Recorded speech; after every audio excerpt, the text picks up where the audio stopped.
Hello everyone, welcome to my channel. My name is Charlotte and I am a year 1 teacher currently undergoing my second year of teaching. So as you know, all the UK teachers are still teaching like normal. Lockdown has happened but we're exempt, schools are still up and running. However, recently my bubble has popped, meaning someone got coronavirus in our year group and forcing us all to go into a 2-week isolation period just to make sure it doesn't spread throughout the school. So I have been home for the past couple of weeks and I've been so productive, like I'm feeling good about it. So I thought, why not share what I've done to be productive and so maybe some ideas on what you can do if the sad thing happens that your bubble is popped and you're forced to work home. This can either happen the same way as mine did and like the whole lockdown, like the whole bubble closes, or say someone in your family gets coronavirus. I really hope they don't, by the way. And you're forced to self-isolate or someone shows symptoms. Okay, let's get on with it. These are 10 things that you could do. I've got them all written down here. So, number 1 is CPD. We love a bit of CPD, teachers. If you don't know what CPD is, it's okay. There's a lot of acronyms to learn. CPD is Continued Professional Development. So basically, improving your practice in some way. I personally love a good online course that you get a printed certificate with, because who doesn't like certificates? God, the sun blinding me. I will leave a list of sites down below where you can access some online CPD, but if you don't want to do that, then it's a perfect time to get any books you have out. I have this book that I started in February and I still haven't quite finished it, but it's the kind of book I sort of dip in and out of. But I think eventually I will finish the book and I will maybe put like a summary video up or something to help you of all the ideas. But it's a really good book on behaviour management, so it's like a book version of CPD. Unfortunately, you don't get a certificate for reading it, but it's really useful to help improve your practice. But you might have some other books that you've just been like putting off reading, because honestly at the end of the day, a busy school day, you don't always want to read CPD books, you know, you just want to read like a fiction book. So this time would be good to whack it out. My second idea is pretty obvious and essential. It is planning, but you can kind of get a little bit ahead with your planning.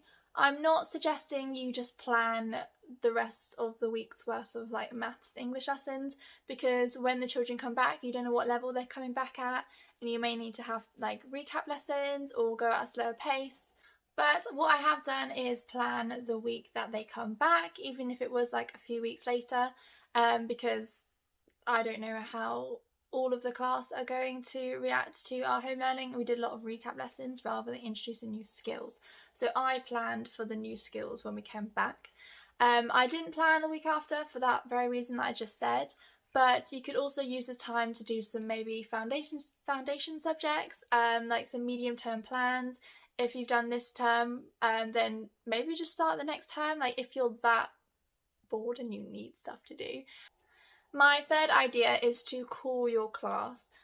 This wasn't my idea, this is what our head teachers told us to do, but I think it's a really good idea because I'm sure it's a really scary time for your class, and one day you're with them and then what, the next day you're not. So if you have the opportunity to call your class, if you're allowed to do that, I just did 141 at the beginning of the number and then typed their number in, so like they didn't have my number saved, so it's completely like confidential. And yeah, it was just really nice to talk to all the children in my class, kind of motivate them for home learning, see what they've been up to, and just for them to know that I'm still here. I would also make sure they're okay accessing the home learning or anything that they're struggling with, give them extra ideas. So leading on to my next point is emailing the students. So they would email me work to like mark and give little pointers, and for me basically just to see them and give them a chance to be proud of their work. So that's like another idea. I don't know how your school would do it, but it's a really nice way to contact the parents and for the children to show off all their work they've done. Is that an idea, or is that just like what every school does? I don't know, but if you don't do it, suggest it, because it's a lovely way to see work. Linking to emails though, make sure you check your emails every day.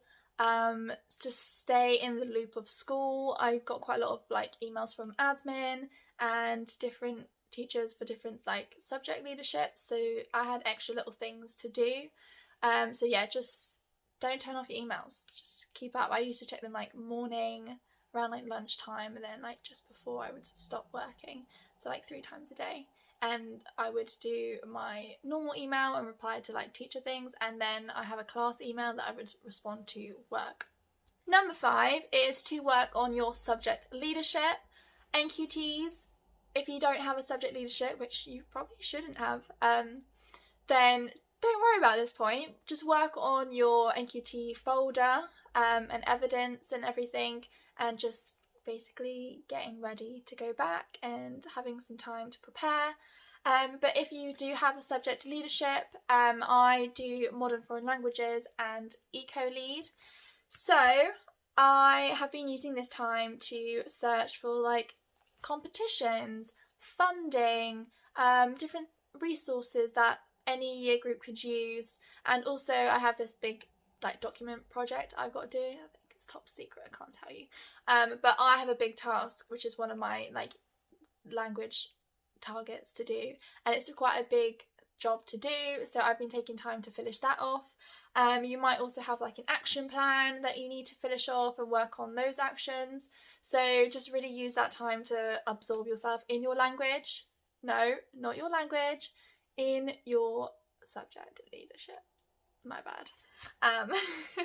Idea number 6 is to make resources or search for new resources. Go on TS, TPT, Pinterest, Instagram, make your own. Just go wild with the resources and just be ready to come back and rise like the phoenix. Just be the best teacher ever when you come back. So I have been planning some ideas for Christmas and Christmas resources and activities, but you may have some upcoming lessons that you want to prepare for and make them a bit like extra jazzy. So yeah, use this time to sort that out. You might have a laminator at home and you might want to be like spend your day cutting out activities and resources whilst watching Netflix. That's okay too. Idea number 7 is to search for enrichment activities. I know the world isn't really allowing this at the moment. We're meant to go to the aquarium in February and I don't know if it's going to happen. But what we have been doing is making the most of like online activities and like coronavirus safe enrichment. So we had some nurses come in and talk about coronavirus, and they just wore a mask and washing their hands and things. So they came in.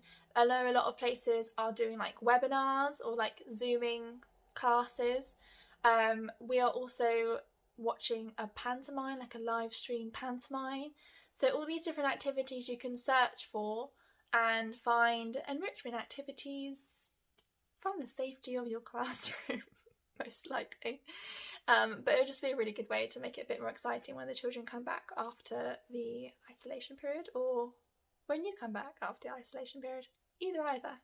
Idea number 8 is to tidy, sort and organise. These are 3 of my favourite words. I personally sorted out my teacher bag. I had a lot of like random things at the bottom of it, so that's all cleared out, ready to go. You could sort out your wardrobe, ready for like the winter, if you're watching this now. Winter wardrobe, ready for teaching. Get rid of clothes that you're not going to wear. Maybe put your summer clothes away, because let's be honest, it's going to get cold very soon. You may also want to digitally organise. So I have my school laptop with me, and honestly I do have a lot of random things in the folder, so this would be a good time to go through that, tidy it all up, even like the photo drives, like delete old photos and like make it all lovely, even delete old emails, and just basically digitally and physically organise your life so that you are ready to go when you come back. Number 9 is all about teacher performance management. So once you have finished your NQT year, you will still have targets and things to work on, but it will be for like the whole year rather than like termly targets. So I have this big document that I had to like self-assess me in different aspects of teaching.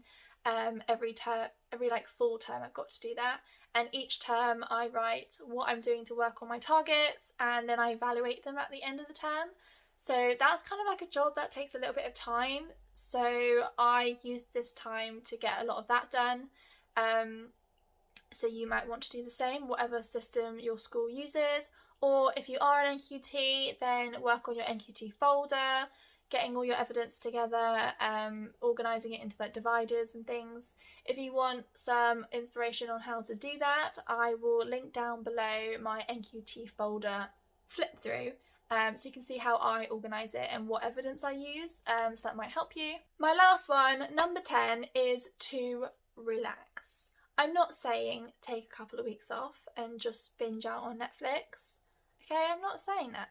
That's what the weekends are for, because you can't go anywhere at the moment. I'm saying maybe work on getting enough hours sleep, just wear comfy clothes, have lots of baths, take your makeup off and just look like a homeless person all week. Like, just be comfy, cozy, unwind, take some time to read, and just de-stress, because I know teaching can be stressful. We've all been there, so just take some time to work on yourself. I've had quite a few like pamper evenings, and even like having face masks on during the day whilst doing my work, and honestly, just don't stress yourself out these next couple of weeks, because when you get back it may be very stressful trying to like catch up on what the children have missed. So just take some time to unwind, revive yourself, and just go back the best teacher you can be, because you can't pour from an empty pot. Wise words. So yeah, so just take some time for yourself and relax. Okay, that is, I think, all 10 of my ideas. I feel like I've rambled a bit, but it's okay, we're all friends here. If you want to join the fam, then subscribe down below, and I would love to know, if you are a teacher, then what year group you teach. Comment that down below. This is officially the first video of the rest of the year, where I'm going to be posting every Thursday and Sunday for the rest of 2020. I'm feeling motivated and inspired. I've got all my videos planned already. There's going to be some Christmas classroom content in December, lots of like autumn winter outfit ideas for teachers. I hope you all join, and thank you so much for watching this video, and goodbye.